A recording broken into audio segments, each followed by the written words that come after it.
Awesome. Well, thank you everyone for joining us on this call. Super excited to be presenting this information to you. Lindsay and I, we've got a lot of experience recruiting and using LinkedIn for recruiting. So happy to be sharing this with you all. Just a little bit of background on us. Found Consulting is my recruiting company. We were founded in 2019, and we focus on recruiting for small businesses, specifically marketing agencies that are just a little too small to have their own internal recruiting team of their own. So we are consultants that assist with that. And while we don't offer career or resume services per se, we wanted to do something for our community because we know that many folks have been impacted by layoffs. And I'll also say that we know a ton of really great career coaches and resume writers out there. But our intention with this was to help people kickstart the next step in their career with some tips and tricks on how to get found on LinkedIn. So let's get started. So here's just a little preview about what we're going to talk about today. Going to go over what we as recruiters look for in your LinkedIn profile. We're going to go over what's a good profile versus what's a less good profile. Also going to touch on attracting freelance work or contract work if you're one of those folks.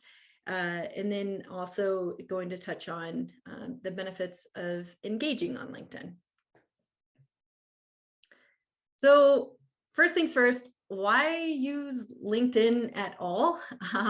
It's a good question. LinkedIn is a powerful tool for a lot of things, but most of all for finding work. You got to be present and engaged to make job applications happen. You have to be doing it actively. LinkedIn, on the other hand, you can do it while you sleep. LinkedIn really does the work for you. So that's really why you want to use LinkedIn, because LinkedIn makes it possible to find a job without the work of having to go out and apply.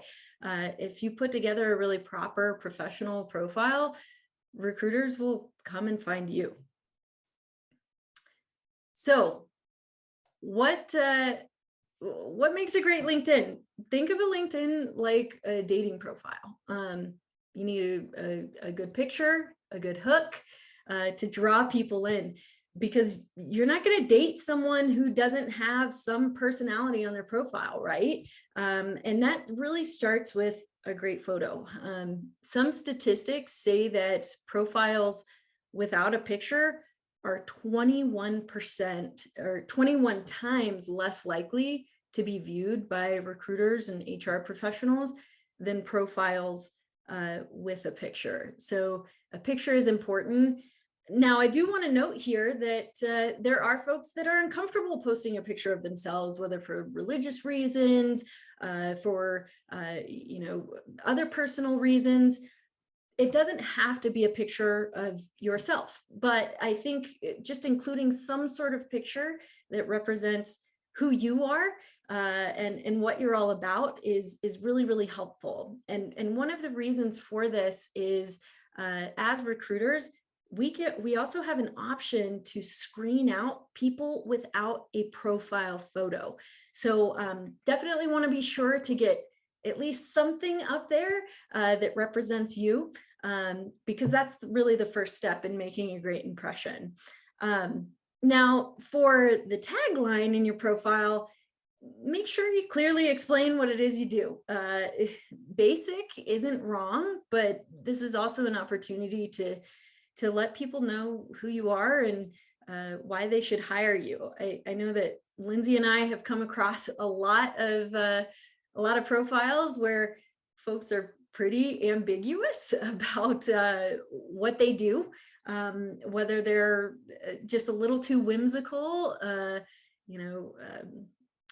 software wizard. Well, that's great, but what exactly do you do? Are you a Python developer? Are you, working somewhere else? So make sure that it's explaining what you do clearly, but also showing a little bit of personality too.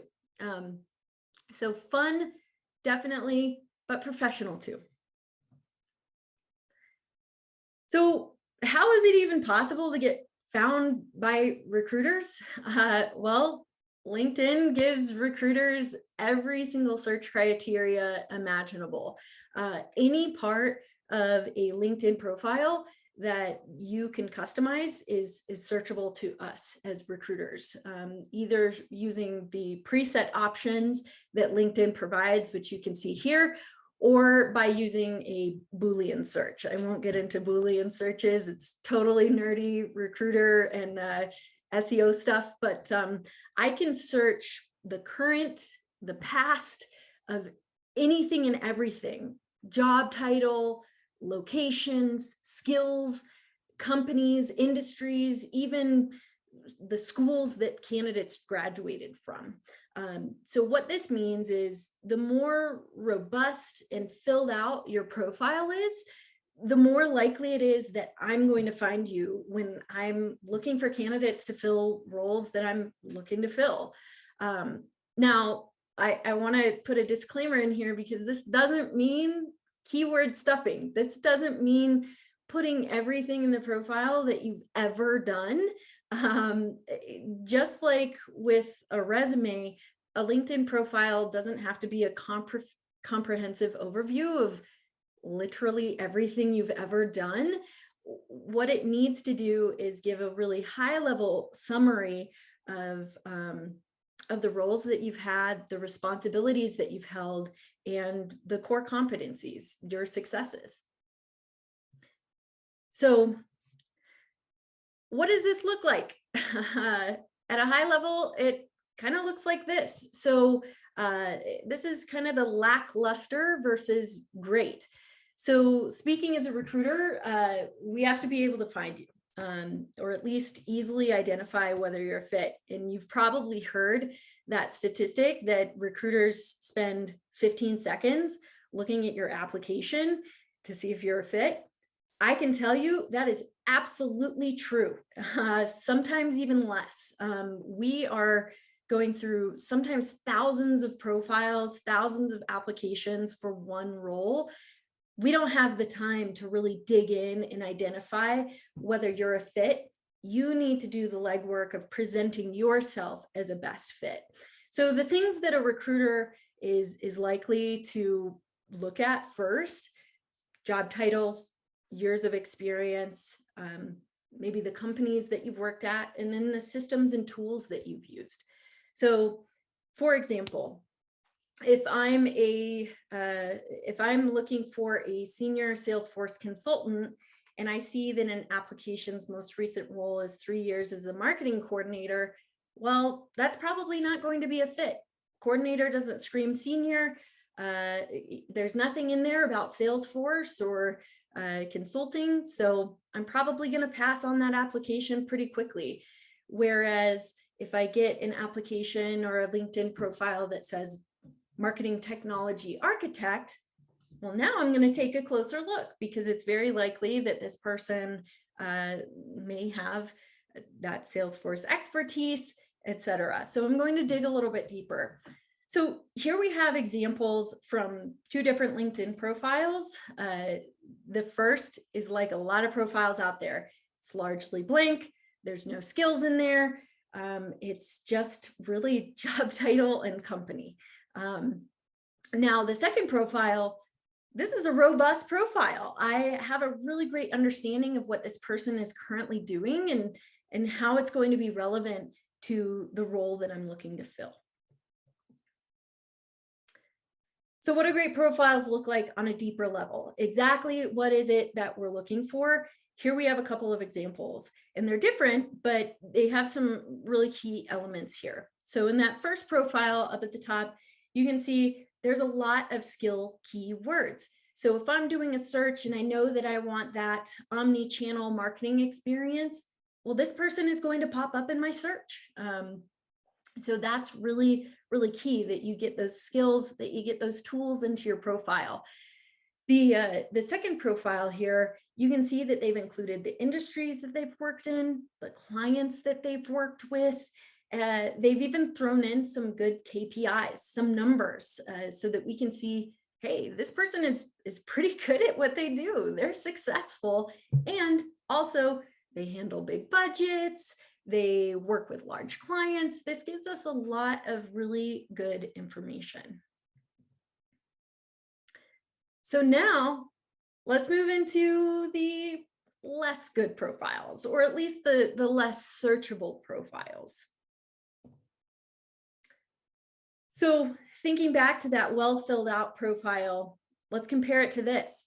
What information can I garner from this profile? As a recruiter, I can see that they're in marketing operations, but I can't tell you what systems that they've worked with, what tools they've used. I can tell that they're in a leadership position, and they have been for a little while, but I can't tell whether that's strategic leadership or people leadership. I can tell you what companies they've worked at, but it requires research on my part to decipher what industries these companies are in. Are they direct to consumer companies versus business to business? So even if I found this person in a LinkedIn search, I'd have to commit a lot of time to figuring out whether they're even a match for the role that I'm looking to fill. And that's just on a base level, not even cultural fit. So this means that there's going to be a lot of back and forth. There's going to be a lot of time spent just even trying to figure out, hey, do you have the basic skills necessary for the role that I, as the recruiter, are looking to fill? So all of these same basic rules and tips, these can be used for freelancers as well. So again, looking to maybe the lackluster to the great profile. Profile on the left, there's no detail. Clearly this person has really impressive experience. They know what they're doing, but I can't tell you what projects they've worked on, what type of work they do, etc. Titles are a really good starting point, but they're just that. It's a starting point, because as a recruiter, spending 10 to 15 seconds scanning your profile, freelancing, it's a sales role. You're trying to sell your skills and your services and what you do, and you have to do that quickly. And you would never tell someone to trust you based simply on your title. You have to tell them why. So this profile is really not telling me why I should trust this person, why they would be a good fit for my projects and jumping in and working with me as a business owner. So the profile on the right, on the other hand, this sells it to me. It's very detailed. They include a summary of exactly what they do. They go into more detail. They've got a whole skills list of what it is they specialize in.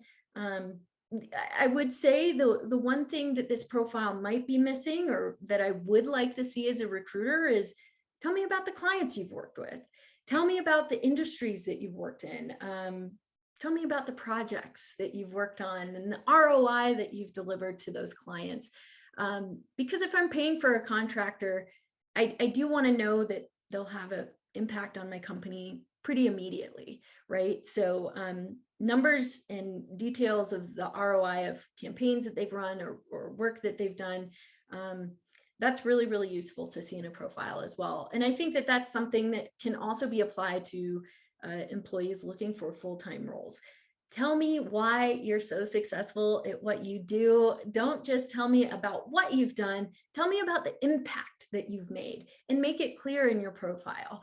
And don't necessarily put your results up at the top, but when I'm digging deeper, make it clear to me that you're really, really good at your job. So we've gone over filling out your profile, getting the basics down, really building out those skills, what it is you've done, making sure that you have job titles, that you have your responsibilities, the particular skills and the results that you've delivered. So what if you want to take it to the next level? What does that look like? Well, LinkedIn is more than just a glorified resume machine, right? LinkedIn is a social network. It's a community, and engaging with others by posting or commenting is a surefire way to get more eyes on your profile. So, especially if you're trying to forge those connections in your field, uh, make connections, start commenting on some of the posts that you see, start posting yourself. You would be shocked at some of the postings that go viral, even folks that are simply looking for work or sharing a story about how tough it's been looking for a job. Many of those posts are going viral. They get thousands of comments, they get a ton of engagement. Some of these folks are even getting job offers because of the posts that they're making on LinkedIn. So if you want to take it to the next level, start engaging with people, start building your community, start building your network on LinkedIn. Don't be afraid to send a connection request. That's what LinkedIn is all about, is connecting with other professionals. And I think as someone who's fairly active on LinkedIn, I can tell you it's kind of surprising how willing people on LinkedIn are to help, to jump in and assist where they can, make introductions, send new roles that you might not have discovered otherwise, and just generally assist those in their network. So don't be afraid to jump in. Don't be afraid to engage with others in your network. And so with that, I'll open it up to any questions that anyone may have about building out your LinkedIn profile. We hope this was helpful in giving you some things to think about, to noodle over. Certainly, if you have any questions, if you have any feedback for us, let us know. I know this was a very, very high level overview. Happy to go more in depth if there's a desire for that. Exactly how to build out your LinkedIn profile. Maybe we could even do another one of these where we work on a profile live. But you'll see here the QR code at the top will take you to our website, and then at the bottom we do have another one of these webinars in our series that's about nailing the interview. So really going over what it is you need to think about as you're interviewing for a new role, what types of questions recruiters are likely to ask, and things like what we're looking for in the answers, and what we're looking for as you talk about your roles. So thank you, everyone. And we'll open it up in the chat for any questions that you may have. And Bren, I did get a personal message that I think is important, and I'd like you to address this. It's someone who's looking to do a 180 in their career. They have a lot of relatable skills. So they were curious how to adjust their LinkedIn profile to still make it look like they're qualified for the complete 180. Ooh, yeah, that's a great question. And I think the part of that question that's important is you have all the skills. You already have all the skills. So it's really about, I recommend, look at your dream job, look at that job description. What are the bullet points? What are the responsibilities? What are the requirements of that role? And then taking those bullet points and not copy and pasting, but taking those bullet points and ensuring and taking your experience and plugging and playing. So yeah, I think career 180, it's always tough. It's always really, really tough, but you just got to have the confidence that you have the skills, take the job descriptions of the roles that you want, and then adjust what you have done, taking those bullet points from the job description that you do want. And a good recruiter is going to see that, hey, you have the skills, you have the experience there. And I will say, you'd be shocked at how many salespeople reach out to both of us for new jobs because they know we can do sales. It's very relatable. So definitely always feel like, your skills are transferable. Another one from Dan, I'm going to shout out. So someone with a ton of experience, he's over 50.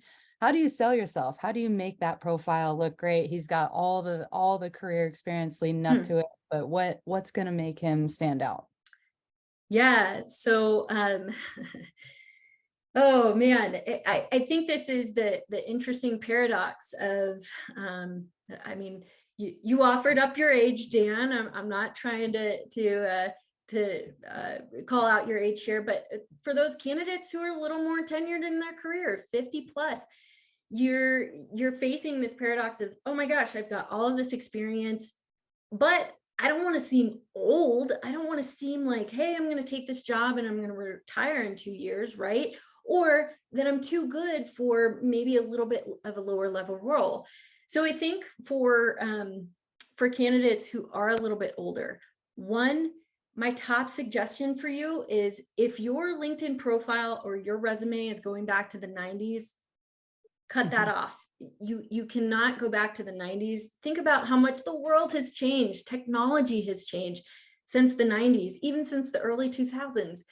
Um, what you did then, honestly, and I hate saying this, is not relevant now. So you don't want to age yourself out of a position just by including all of your experience going back 30, 40 years. So that's the number one tip. Number two is if you're feeling like you're getting disqualified from positions because you are at too senior a level, maybe the um, maybe the employer thinks like, ooh, well, this really seems like a step backwards. You can always try and kind of downplay that experience a little bit. And there's a lot of different ways you can do that. Responsibility. Sometimes you can also play with titles. Obviously, you don't want to misrepresent yourself. If you were like the SVP of sales or something like that, you don't want to say sales coordinator. But sometimes there are ways that you can kind of uh, smudge titles, especially past titles, to make yourself seem a little less senior. But there's a lot of different ways you can do it. My number one tip is get rid of that experience going back to the early 2000s, the 90s. You don't have to include it, and you should not be including it. Yeah, definitely. Okay, then another one here. This is from Caesar, and this is a great question for a freelancer or from a freelancer's perspective. Mm. So he's just starting out. He's wondering if he should focus more on the CEO or owners, founders of companies, or if he should focus more on the consultant, the strategic and specific skills, or if he should just go for all of it, cast a wide net and see what happens. So any insight as to someone starting out freelance, what they should target?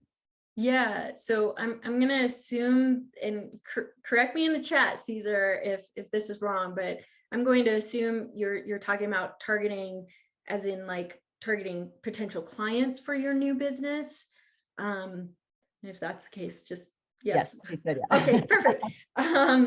Excellent. So completely depends on the size of company, right? Because if that company is 200 plus people, the CEO doesn't want to hear from you.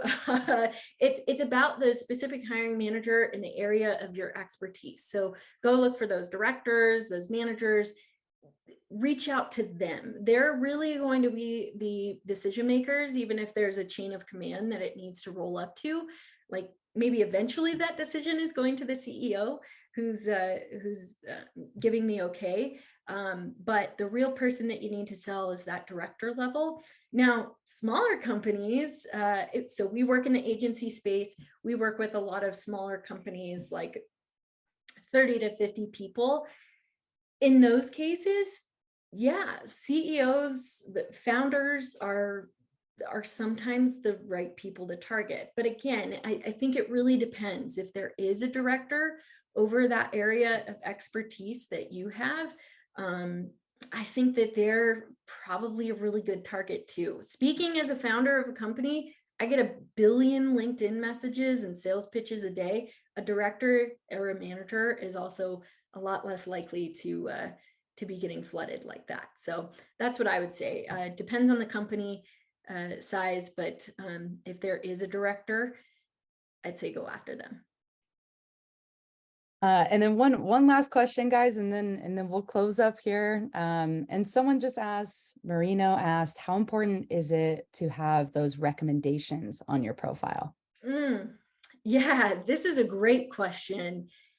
Recommendations are great.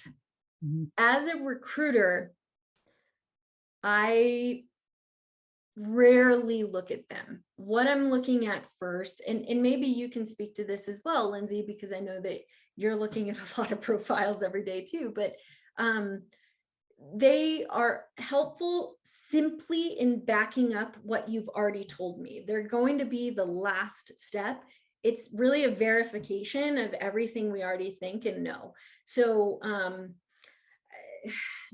I would say your time is probably better spent on optimizing your profile, on engaging on posts, as opposed to reaching out to folks for recommendations. But they're definitely not a bad thing. They just don't hold a ton of weight in that initial decision to reach out to you. I will add though, if you're 10, 15 years in your career and you don't have any recommendations, that is something that raises an eyebrow for me personally. So Yeah. I do recommend having at least one or two if you're a little more senior in your career. But yeah. Yeah. Well, I think that wraps it. We want to get out of here on time. Everyone, thank you so much for your time today. Please connect with us. Don't be afraid to reach out to us at any point, or even if you'd like us to take a quick scan at your LinkedIn, send it over. I'm happy to. We're so happy to chat. So happy to help you guys. So yes, please connect with us on LinkedIn. You have our website information. You have the QR code for our next event. Please join us then as well. And thank you so much. Bye, guys.